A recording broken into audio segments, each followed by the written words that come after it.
Ainda na faculdade, eu tive umas aulas de mestrado com um professor alemão que lecionava em inglês. E ele costumava dizer, "But you must know, you are the engineer." E o que ele queria dizer com isso? Ele estava instigando a gente a dar uma resposta para aquele problema que ele estava apresentando. O que significa essa frase? Ela significa, mas você tem que saber, você é o engenheiro. Você tem que saber, você é o engenheiro. Isso é muito importante para o aluno se posicionar como alguém que tem que dar uma solução, né? Você tem que propor soluções para o problema, e ele é o único professor que já tive até hoje que fazia isso, e eu vou fazer isso hoje com você também. Eu vou te apresentar aqui as características desse nicho e eu quero que você pense, você tente raciocinar qual que é esse nicho antes de, é claro, eu te entregar a resposta. E a primeira característica é, possui uma das menores concorrências de todos os nichos. Entrega um excelente retorno financeiro. Possui serviços de baixa dificuldade técnica. Possui alguns de alta dificuldade técnica também, né? Ou seja, tem diversos serviços ali dentro desse nicho. Possui um dos menores riscos profissionais. O que é risco profissional? Você está fazendo, por exemplo, um projeto ali estrutural. Tem risco? Tem. Se cair, você está ferrado. E não precisa de grandes investimentos para começar. Gente, quando eu falei se cair, você está ferrado, se o erro for seu, é claro, né? Ficar demonstrado que o erro foi seu. Se quem estiver construindo que fez bobagem, é a pessoa que estiver construindo que fez bobagem. Só aí eu já dei spoiler de duas áreas que tem grande risco profissional, né? A área de execução e a área de projetos. Eu quero que você pare e pense agora nessas características aqui e olhe esses nichos que eu listei. Qual deles que se encaixa, que possui todas essas características aqui? Área de projetos, né? Dei spoiler que não. Área de obras por administração, obra financiada, isso é execução, já dei spoiler que não. Reforma, também não. Tem muita concorrência com reforma. Você vai concorrer ali com arquiteto, até o arquiteto. Você vai concorrer com outros engenheiros, você vai concorrer com o Zé, que é o pedreiro, com o outro Zé, que é encarregado, e o outro Zé, que é um mestre de obra, né? Então você vai concorrer com muita gente aí vai estar concorrendo nessa área de reformas. Tem algumas aqui que começam a se encaixar um pouco mais, né? Por exemplo, avaliação de imóveis. Porém, avaliação de imóveis, mesmo podendo ser razoavelmente rentável, não é aquilo que eu quero apresentar aqui hoje para vocês. O que eu quero apresentar não foi listado, é uma pegadinha. São as áreas de perícias extrajudiciais, que provavelmente é um nicho que você nunca ouviu falar, a não ser que seja aqui nesse canal. Eu não conheço outros profissionais que abordem esse nicho, tá? E o que é esse nicho? É a área em que você atua na produção de laudos, né? Fora ali da solicitação do juiz. Quando você está produzindo laudos, laudos periciais que não foram solicitados por um juiz, você está atuando ali, mesmo que não saiba, na área de perícia extrajudicial. Eu coloquei uns dois serviços aqui principais, que é a vistoria cautelar de vizinhança e o laudo técnico preliminar, para você saber. Eu poderia colocar 6 aqui, que a área é realmente muito grande. Mas esses 2 aqui são simples e são serviços onde você pode começar a atuar de imediato. Ok? Vistoria cautelar de vizinhança. Se você não conhece, basta procurar no meu canal que tem a respeito desse vídeo também. Laudo técnico preliminar. É aquele laudo que você faz antes de iniciar um processo, né? Aquele laudo que você faz para o seu cliente, para ele reunir prova, reunir evidência e então iniciar um processo. A partir desse ponto é que vai ser então chamado perito judicial e ele vai dar uma olhada assim no seu laudo, né? E provavelmente, se ele for muito bem feito, ele vai influenciar o perito judicial a favorecer o lado do seu cliente. É lógico, se ele for muito bem feito, significa que ele é ético, que ele está correto também, né? Que ele está para o lado da verdade, para o lado da engenharia. E agora eu vou te apresentar, né? Agora eu vou te apresentar as características que fazem com que essa área de perícias extrajudiciais seja praticamente essa utopia aqui, né? Possua baixa concorrência, alta remuneração, é um serviço tranquilo, é relativamente fácil de fazer, tem serviços que são bem fáceis de fazer dentro dela e não precisa de grandes investimentos. Vamos lá as características agora para você ficar sabendo. Primeira característica, a maioria dos seus colegas saem da faculdade pensando em empreender em 2 áreas, obra-reforma ou projetos. uma parcela bem pequenininha ali está pensando em perícia judicial. Na verdade, a maior parcela que é o quê? Emprego de carteira assinada, né? Então, quem que sai, já a parcela pequena ali está querendo empreender, pensa em obra, reforma ou projeto. A menor ainda, perícias judiciais. Quem é que está saindo da faculdade pensando, nossa, vou atuar na área de perícias extrajudiciais? Ninguém. Então é por isso que tem pouca concorrência.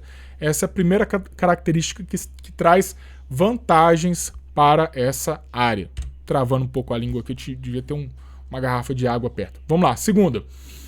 Quem procura laudos não está em namoro com uma ideia, mas sim com um problema para ser resolvido. O que eu quis dizer aqui é o seguinte, que a pessoa está com um problema que ela quer resolver, ela não está namorando uma ideia.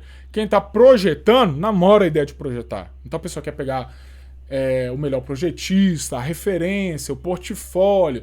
Quem está construindo, a mesma coisa. A pessoa está com tempo, ela quer ali projetar, quer encontrar o melhor profissional ali para ela.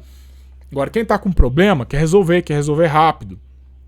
Então, quem está precisando de um laudo, normalmente contrata sem hesitação. Eles não estão pegando ali referências. Escuta o que eu estou te falando, que é verdade, que são muitos anos de experiência que eu tenho empreendendo, já prestei vários serviços e se você não acreditar agora, depois você vai ver que o que eu estou falando aqui é verdade.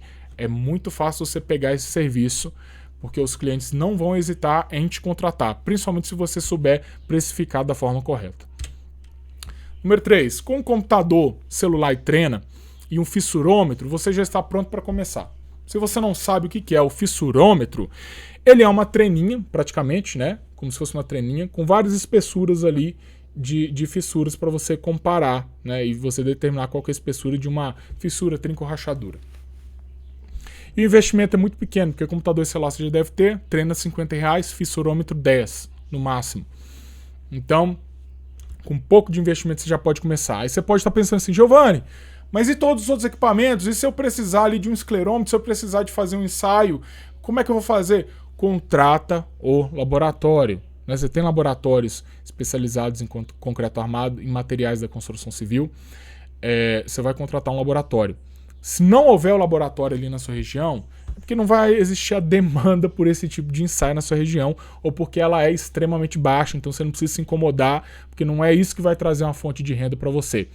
Se existe demanda na sua região, vai existir também o laboratório. E aí você não precisa contratar esses equipamentos caros, você pega o orçamento, antes de passar o orçamento para o seu cliente, você pega o orçamento com o laboratório, inclui ali dentro do seu orçamento, entrega para o seu cliente. Fechou? Você já tem aquela reserva ali para contratar do laboratório qualquer ensaio que seja necessário. É assim que você faz, por isso que o investimento necessário é baixo de fato. 4. A demanda é muito grande. Por que a demanda é grande, gente? Olha só, já existe uma boa demanda para perícia judicial.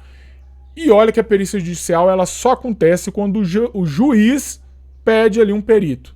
Né? Quando o juiz vai trabalhar ali para nomear, quando está precisando no processo, um perito judicial.